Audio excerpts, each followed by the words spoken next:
ഇപ്പോ ശമ്പളങ്ങൾ നമ്മൾ അറിയാതെ വരാൻ തുടങ്ങി.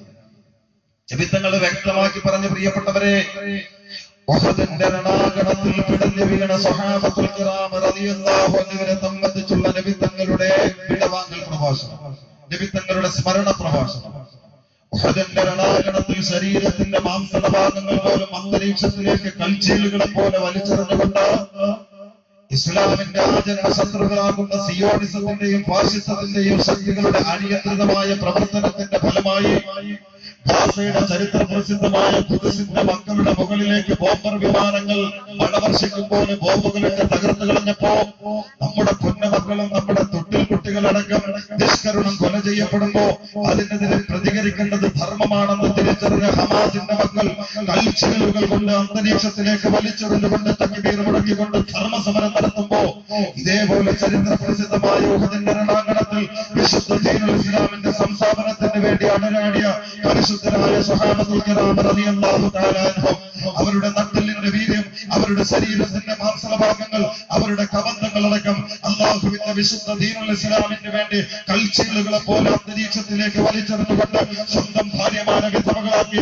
സ്വന്തം മക്കളെ അക്ഷരാർത്ഥത്തിൽ അനാഥരാക്കി, സ്വന്തം രക്തത്തിന്റെ തുള്ളികൾ അല്ലാഹുവിന്റെ ദീനിന്റെ സംസ്ഥാപനത്തിന് വേണ്ടി ഉഹദിന്റെ രണാങ്കണത്തിലേക്ക് അതിശ്രീക്ഷണം ഒഴുക്കി കളഞ്ഞ പരിശുദ്ധരായ ഉഹദിന്റെ വീരവൃത്തി വരിച്ച ധീര രക്തസാക്ഷി പോരാളികളെ സംബന്ധിച്ചുള്ള നബി തങ്ങളുടെ വലിയൊരു സ്മരണ പ്രസംഗം ഉണ്ടായിരുന്നു. പ്രിയപ്പെട്ടവരെ, ആ ദീർഘിച്ച പ്രസംഗം, ഭീകരമായ പ്രസംഗം, അർത്ഥഗർഭമേറിയ വാക്കുകൾ കൊണ്ട് ഒരുമിച്ചുകൂടിയ 10,000-കണക്കിന് വരുന്ന സ്വഹാബത്തുൽ കിറാമിന്റെ ഹൃദയത്തിന്റെ ഉള്ളറുകളെ കൂരമ്പുകളാക്കി തളച്ചുകൊണ്ട് കുത്തിമുറിച്ചിട്ട് ആ കുത്തിമുറിക്കപ്പെട്ടതിന്റെ വേദനകൾ പേവാലി പോലെ കണ്ണുകളിലൂടെ ചൊരിഞ്ഞിറങ്ങിയിട്ട് നിർദാക്ഷിണ്യം ഒഴുകിക്കൊണ്ടിരിക്കുന്ന കണ്ണുനീരുകൾ കാരണം ആ നബി തങ്ങളുടെ പ്രഭാഷണത്തിന്റെ സാക്ഷ്യം വഹിച്ച 10,000-കണക്കിന് സ്വഹാബത്തണിനിരുന്ന പരിശുദ്ധമായ മജ്‌ലിസിന്റെ വരണ്ടുണങ്ങിയ ഭൂമികൾ ദാഹം തീർക്കുവോളം കുടിച്ചു തീർക്കുന്ന തരത്തിലേക്ക് മണിക്കൂറുകളോളം സ്വഹാബത്ത് കരഞ്ഞു പോയെങ്കിൽ ഭീകരമായ നബി തങ്ങളുടെ പ്രഭാഷണം അന്നഹു മുവദ്ദിഉൽ ലിൽ അഹ്യാഇ വൽ അംവാത്. ആ പ്രഭാഷണം ശ്രവിച്ചുകൊണ്ടിരുന്ന സ്വഹാബത്തുൽ കിറാം ലോകത്തിനോട് വിളിച്ചു പറഞ്ഞു, കന്നഹു മുവദ്ദിഉൽ ലിൽ അഹ്യാഇ വൽ അംവാത്. എന്തോ ഒരു പ്രഭാഷണമാണ് നബി തങ്ങളുടെ പ്രഭാഷണം, ഇന്നുവരെ കേട്ടിട്ടില്ലാത്ത പ്രഭാഷണം. ജീവിച്ചിരുന്നവരോട് മാത്രമല്ല നബി തങ്ങൾ അന്ന് പ്രസംഗിച്ചത്, ഉഹദിന്റെ രണാങ്കണത്തിലെ വീരമൃത്യു വരിച്ച ധീര രക്തസാക്ഷികളെ സംബന്ധിച്ചുള്ള നബി തങ്ങളുടെ വിടവാങ്ങൽ, നബി തങ്ങളുടെ അനുസ്മരണ പ്രസംഗമുണ്ടല്ലോ. കന്നഹു മുവദ്ദിഉൽ ലിൽ അഹ്യാഇ വൽ അംവാത്.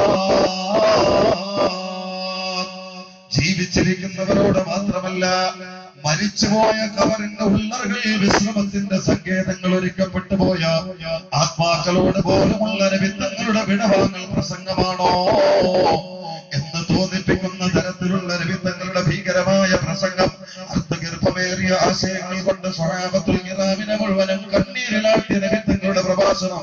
ആ പ്രഭാഷണത്തിന്റെ അവസാന നേരത്ത് ഈ 2013 മക്കളുടെ അബദ്ധജടിലമായ ജീവിതത്തിന്റെ സങ്കല്പങ്ങളെ സംബന്ധിച്ച്, വ്യഭിചാരം കുലത്തൊഴിലാക്കിയ 2013 യുവതയെ സംബന്ധിച്ച്, സനാതന മൂല്യങ്ങൾ തകർത്തെറിഞ്ഞ സദാചാര ബോധമില്ലാതെ ജീവിക്കുന്ന ഇവിടത്തെ മനുഷ്യവർഗത്തെ സംബന്ധിച്ച്, അതിക്രമങ്ങൾ ജീവിതത്തിന്റെ സംസ്കാരമാക്കിയവരെ സംബന്ധിച്ച് ലോകത്തിന്റെ മുത്ത ഹബീബ് പറഞ്ഞുകൊണ്ടാണ് ഇവിടത്തെ പ്രഭാഷണം അവസാനിപ്പിക്കുന്നത്. അല്ലാഹി മാ അഖ്ശാ അലൈക്കും അൻ തുബസത അലൈക്കും ദുനിയാ കമാ ഉസിതത് അലൽ ലദീന മിൻ ഖബലിക്കും. സ്വഹാബത്തേ, ദാരിദ്ര്യത്തിന്റെ ഉള്ളറയിൽ ജീവിച്ചുകൊണ്ടാണ് ചരിത്ര പ്രസിദ്ധമായ ഉഹദിന്റെയും ബദറിന്റെയും ഖന്തഖിന്റെയും രണാങ്കണങ്ങളിൽ നിങ്ങൾ ശത്രുക്കൾക്കെതിരെ ഭാരമുള്ള വാളുകളും ഏന്തിക്കൊണ്ട് പുറപ്പെട്ടതെങ്കിൽ, നിങ്ങൾ പകൽ സമയത്ത് പോലും ഭക്ഷണം കഴിക്കാനുള്ള ഭക്ഷണമില്ലാതെ, അതിനുള്ള പണമില്ലാത്ത വിധം ഉണ്ണാനമൊടുക്കാനും അല്ലാഹു തആല പരീക്ഷിച്ചുകൊണ്ട് ദാരിദ്ര്യത്തിന്റെ ഉള്ളറയിലാണ് നിങ്ങൾ ജീവിച്ചതെങ്കിൽ, ആ ജീവിതത്തിന്റെ കഷ്ടപ്പാടിനിടയിലാണ് നിങ്ങൾ അല്ലാഹുവിന്റെ ദീനിന് വേണ്ടി രക്തമെടുക്കാൻ ഇറങ്ങി തിരിച്ചതെങ്കിൽ, അല്ലാഹി മാ അഖ്ശാ അലൈക്കും അൻ തുശ്രികൂ. അങ്ങനത്തെ സ്വഹാബത്ത്